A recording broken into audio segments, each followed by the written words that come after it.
Welcome, dear friends, to another story from the American frontier. People often say that a woman's happiness or hardship depends greatly on the man who stands beside her in life. Clara once believed her life had ended the day her husband died. But what she did not know was that many miles west of her, a lonely man was about to change everything. Before our story begins, tell me where you're listening from. I always enjoy reading everyone's comments and seeing how far these frontier stories travel across the world. The summer of 1885 swept down over Oklahoma like a curse, with no end in sight. From the earliest hours of morning, the heat had already settled over the town of Guthrie like a thin layer of red dust, fine as ash. The wind drifted across the train platform, carrying the smell of dry grass, horse manure, and sun-scorched earth. Beneath heavy cowboy boots, the wooden planks creaked as more men gathered before the Eastern train that had just pulled into the station. Mail-order bride selection day was always the busiest day of the month. Men came in from ranches scattered across the territory. Widowers, men needing a mother for their children. Men who simply could no longer endure the long, lonely nights out on the prairie. And just like every year, they all wanted the same thing. A young woman, healthy, able to smile easily, and most important of all, able to bear children. Clara Whitmore stood at the very end of the line of women, where the sunlight fell without a trace of mercy. The other girls lingered near the awning to escape the heat, occasionally straightening their dresses or smiling whenever they caught a man's attention. Clara did none of those things. She simply stood still, her hands clasped tightly before her stomach, her head slightly lowered, her old brown dress covered in a thin layer of dust from the long train ride across the plains. At 29 years old, Clara understood one truth all too well. When life had already branded someone as not worth choosing, trying to appear charming only made people pity you more. The marriage broker, Mr. Grayson, wiped the sweat from his neck before beginning to introduce each woman. Miss Evelyn Carter from Missouri plays the piano and cared for her 3 younger siblings after their mother passed away. A ranch owner immediately stepped forward. "How old is that blonde girl?" 19. "I'll take her." Laughter and conversation soon spread across the platform. One by one, the younger women were chosen. Some had not even stepped fully off the train before a man was already carrying her luggage for her. One blushing girl smiled awkwardly as the man who selected her pulled out a chair beneath the shade for her to sit. A widow with a child was handed a drink of water by a kind-looking farmer. With every woman who left, the platform grew a little emptier, and the eyes turned toward Clara grew a little colder. She heard the whispers behind her back. "That's the woman who got sent back. I heard she can't have children. Not only that, her husband died after marrying her." What kind of man would bring bad luck like that onto his ranch? A few quiet laughs broke out. Not loud, but sharp enough to cut straight into someone's heart. Clara never raised her head. Long ago, she had learned that there were humiliations that only became more pathetic the harder one fought against them. The only thing a person could still preserve was the dignity to stand still until the pain passed. The sun burned hotter. Sweat slid down her spine beneath the thick fabric of her dress. Hot, wind-swept dust across the station yard, rattling loose wooden signs against one another. And eventually, every woman was chosen, except Clara. The platform suddenly fell silent in a deeply uncomfortable way. Not the silence of sympathy, the kind of silence that appeared when people began looking at someone as entertainment instead of a human being. Mr. Grayson cleared his throat, struggling to hold on to the polite smile slowly twisting on his face. Any gentleman still needing a housekeeper. Miss Clara is a very hard-working woman, and— Hard-working? At digging graves? A man's voice rang out somewhere behind the crowd. This time the laughter burst out louder. Some men shook their heads. Others turned away in open disdain. And at that exact moment, Clara felt the most familiar feeling in the world return once again. The feeling that she was no longer a person at all. Only a damaged piece of merchandise left behind on a train platform beneath the blazing sun. She clenched her hands so tightly, her fingernails dug into flesh. But she still did not cry, did not beg, did not try to explain how deeply she had loved her husband, how many times she had prayed for a child, how his death had never been her fault. No one wanted to hear those things. People always preferred believing in curses over believing in pain. At that moment, the sound of horse hooves stopped outside the station. For reasons no one could explain, the crowd slowly began to fall silent. A man stepped through the drifting red dust beneath the afternoon sun. He was not dressed like the others. A faded brown coat covered in dust. A hat pulled low enough to shadow half his face. Old boots stained with dried mud.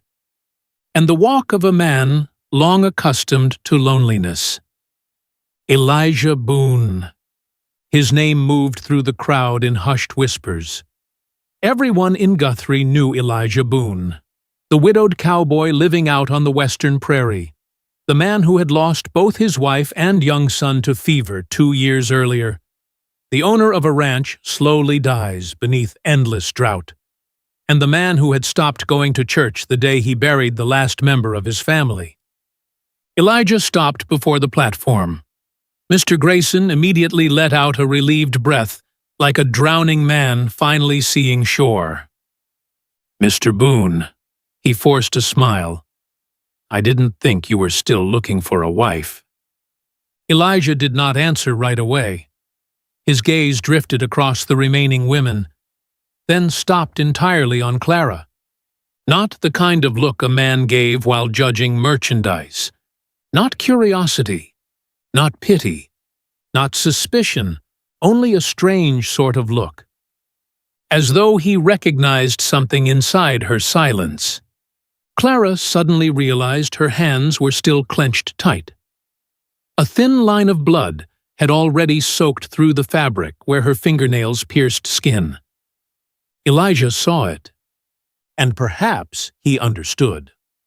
Understood the feeling of standing before a crowd while waiting for others to decide whether you still possessed any value at all. The hot wind swept across the platform once more. Far out along the horizon, red clouds of dust twisted upward like a warning that the drought season was far from over. Then Elijah Boone spoke in a voice roughened by sun and wind. "Give me the one nobody wants." Elijah Boone did not offer Clara a hand as she stepped down from the platform. He simply turned away, picked up her worn travel bag, and said shortly, "The wagon's out back." Not gentle. Not cold. Just the voice of a man too tired to waste words he did not absolutely need. Clara followed him through the silent crowd. The stairs trailing behind her felt like thorns against her back. Some people let out quiet scoffs. Others shook their heads as though they had just witnessed yet another tragedy beginning before their eyes. A shopkeeper standing near the water stand muttered under her breath, "Elijah Boone must truly be out of options." The man beside her answered, "Or maybe he's looking to die faster." No one thought Clara heard them, but she heard every word.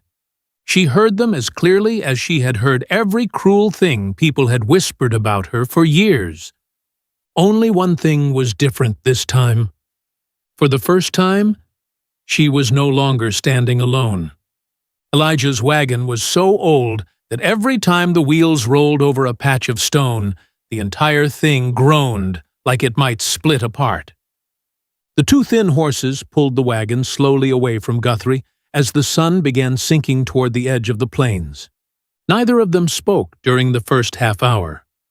Hot wind swept across the burned fields, carrying red dust that settled over Clara's shoulders. She stared into the distance. Oklahoma prairie during drought season looked like dying land. The grass had withered yellow. The earth had cracked open. A few bleached cattle skeletons lay tilted beneath dead shrubs. Elijah sat at the front of the wagon, one hand holding the reins, while the other rested on his thigh like a man long accustomed to silent journeys. Finally, Clara spoke first. "You don't have to explain." Elijah did not turn around. "Explain what?" "Why you chose me." A long silence stretched between them. The wagon wheels ground against the dry earth. Then Elijah answered in a low, rough voice. "I didn't choose you out of pity." Clara tightened her hands slightly against her dress.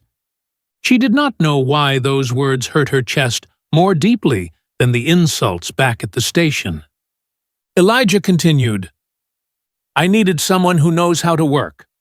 My ranch doesn't have much left. If you came looking for a man promising love or a decent life, you stepped off at the wrong station." Blunt, cruel enough, but honest. And strangely enough, Clara found herself breathing easier. At least he was not lying.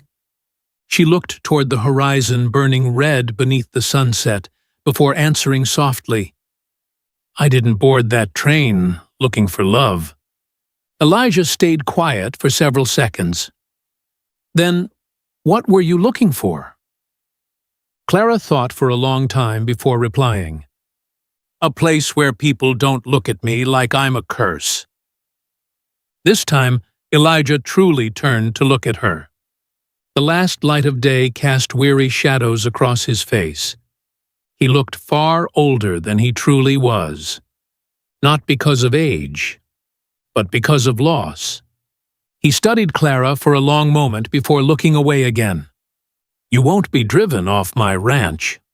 Just one simple sentence. Yet Clara had to fight to keep her eyes from turning red. It was nearly dark by the time they reached Boone Ranch. And it was worse than Clara had imagined. Crooked fences stretched across dry, cracked fields.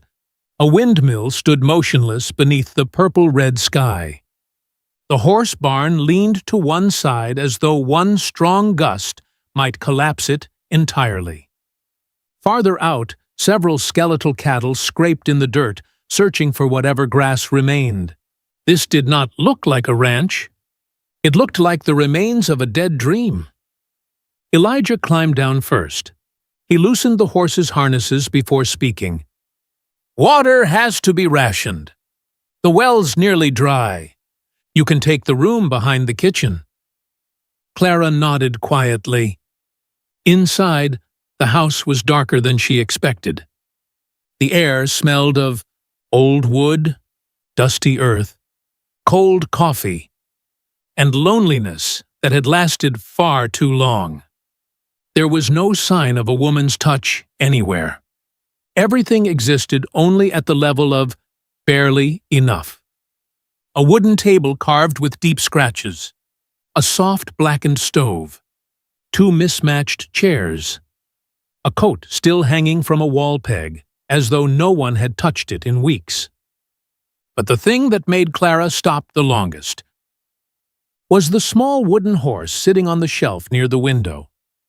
A child's toy, carefully cleaned. Elijah noticed her eyes lingering there. He removed his hat, set it on the table, and said shortly, "My son's." He offered no further explanation. None was needed. The house fell silent once more.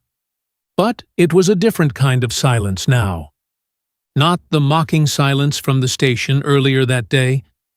This was the silence of two people who had lost too much to keep pretending they were still whole. Elijah opened a wooden crate and placed a few pieces of cold cornbread onto the table. "I have to check the cattle early tomorrow morning. If you decide to leave, the supply wagon passes by every Friday on its way into town." Clara looked at him for several seconds. "You think I'll leave?" Elijah slowly pulled out a chair and sat down. Lamplight flickered across the sharp, exhausted lines of his face. "I think anyone who sees this place wants to leave."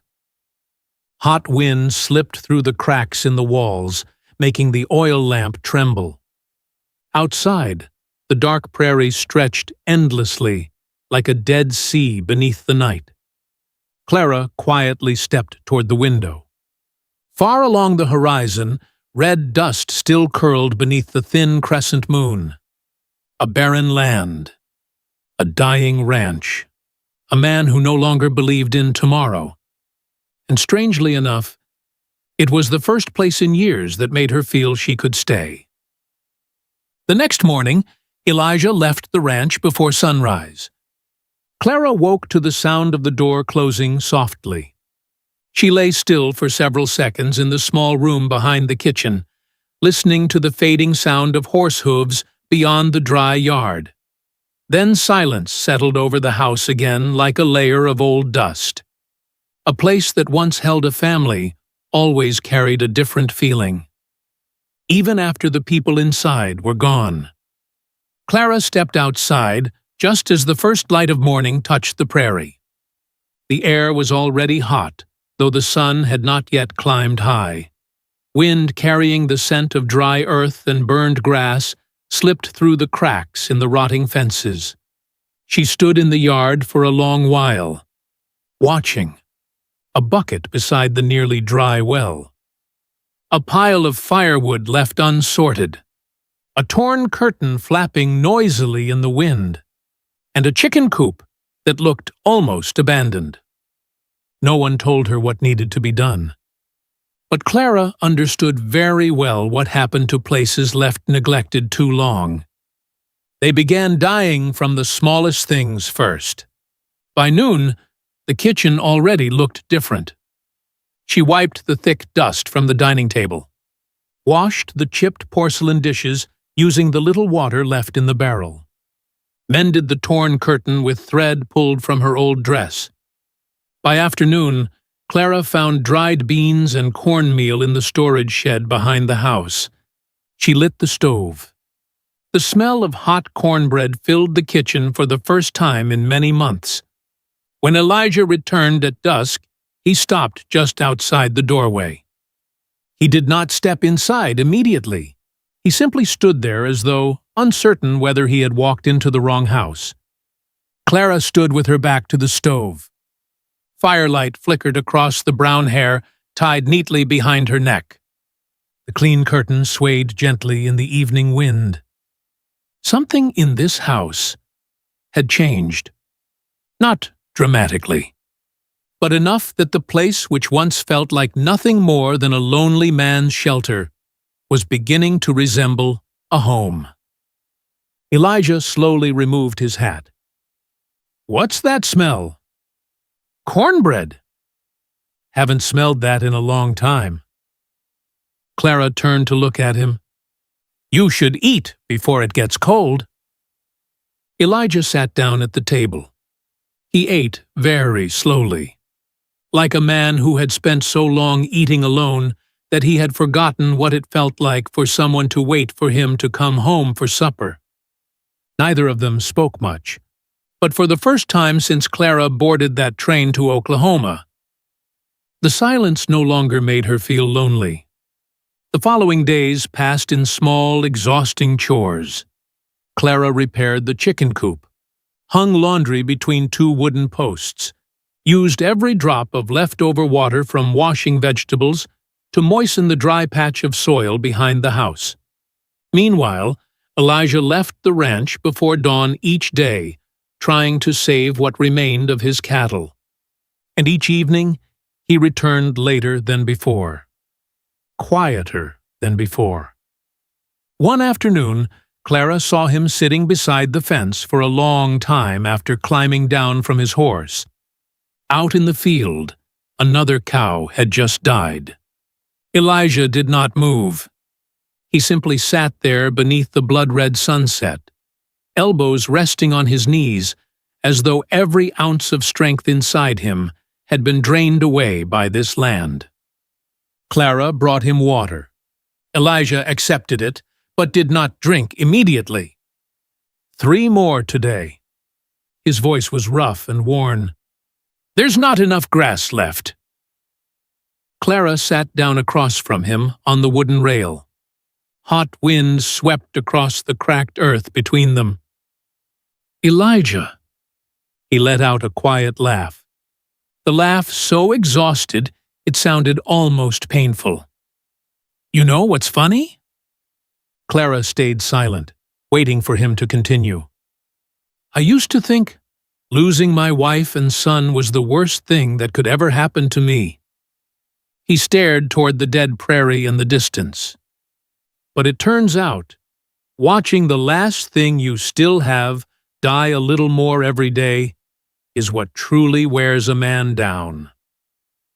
For the first time, Clara understood. Elijah Boone was not afraid of poverty. He was afraid of burying one more life with his own hands. The drought stretched into its 3rd month. Ranches throughout the territory began to stand abandoned. Wagons rolled eastward out of Oklahoma one after another like a silent migration. People said the prairie was dead. People said the land itself was cursed. And sometimes Clara heard her own name spoken alongside that curse. Elijah Boone keeps that woman around, and the ranch will die even faster. But Elijah never mentioned those rumors to her even once. He simply worked until his hands split open and bled. One dusty afternoon, Clara discovered something unusual behind the rocky hills west of the ranch. A circle of stones nearly buried beneath the sand. Had she not bent down to pick up a broken piece of Apache pottery lying among the dead grass, she might have walked right past it like everyone else. She knelt and brushed away the thick layer of sand. Then freezes. It was the remains of an old well. That night, Clara told Elijah about it. He shook his head immediately. There's no water left there. If there was, someone would have found it years ago. The Apache lived on this land long before we did. Elijah rubbed his forehead tiredly. Clara, everybody's leaving. Sometimes you have to accept that some things can't be saved. But Clara said nothing, because she suddenly recognized something very clearly in Elijah's eyes. He was no longer truly fighting anymore. He was only trying to delay the moment everything finally collapsed. The next morning, Clara carried a shovel out toward the rocky hill herself. Alone. Beneath heat so fiercely the air itself trembled like fire. She dug for hours. The earth was hard as stone. Red dust coated her hair and face completely. By afternoon, Elijah found her still kneeling beside the pit in the sand. I told you it was useless. Clara pushed herself upright against the shovel, sweat running down her neck. Maybe. Then why keep going? For the first time since arriving at the ranch, Clara looked directly into his eyes. Because if we give up, this place will surely die. Elijah stood motionless, not because the answer was especially clever, but because he realized it had been a very long time since anyone besides himself had fought for this ranch. And now there was one more person who still was. By the 5th day of digging the well, Clara was nearly out of strength. Both her hands had blistered until they bled. Her lips were cracked dry from the heat. Dust-filled wind lashed against her face like sandpaper. Elijah began bringing her water every morning without saying a word. On the 6th day, he climbed down into the pit to dig beside her. On the 7th day, they worked in silence from sunrise until the evening light turned the prairie red. Then Elijah's shovel suddenly stopped. A different sound echoed beneath the deep layers of earth. Damp. Both froze. Elijah dropped to his knees and began clawing through the dirt faster with his bare hands. A few seconds later, a thin stream of water seeped through the dark mud. Clara was the first to cry, not loudly. She simply lowered her head and covered her face as water ran through her dirt-covered fingers. Elijah stared at the water for a long time. Then he sank down into the pit like a man who had just been pulled from drowning. It was not a miracle. Miracles do not fall from the sky. This one came from a woman the entire town had called useless, refusing to give up. The well-saved Boone Ranch. The remaining cattle survived. The garden behind the house turned green again. The windmill spun for the first time in months. Then other branches began coming to ask for water.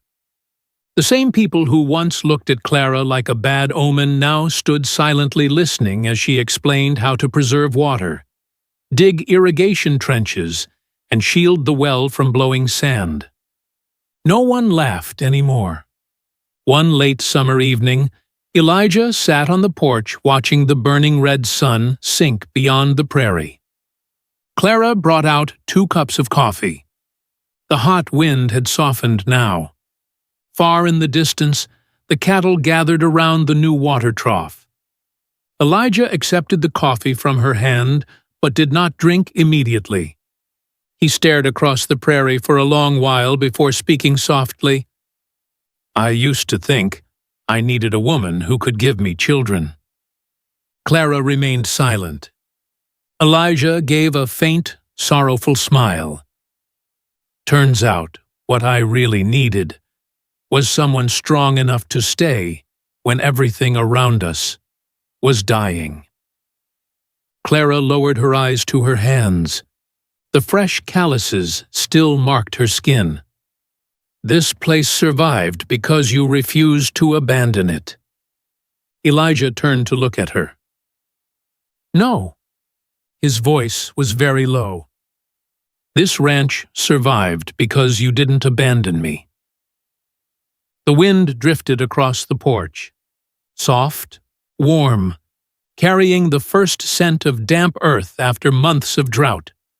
A long time passed before Elijah slowly rested his rough, calloused hand over Clara's. Not hurried, not possessive. Only the touch of 2 people who had traveled too far through loneliness to still believe in beautiful promises. And perhaps, because of that, it felt more sincere than any declaration of love Clara had ever heard in her life. That autumn, Boone Ranch began to live again. The fences were rebuilt. The horse barn repaired. The first rows of green vegetables appeared in the garden behind the house. Clara hung new curtains across the west-facing window, and Elijah built another wooden chair on the porch for a second person. Years later, people in town often said that Prairie had been saved by an old Apache well. But only Elijah Boone knew the truth. What truly saved his ranch was not the water. It was a woman the whole world had once called the one nobody wanted. This story reminds us that a person's true nature can never be judged by appearances or by the cruel rumors people choose to believe. To me, the true measure of someone lies in their sincerity, understanding, compassion, and willingness to stand beside others when life becomes difficult.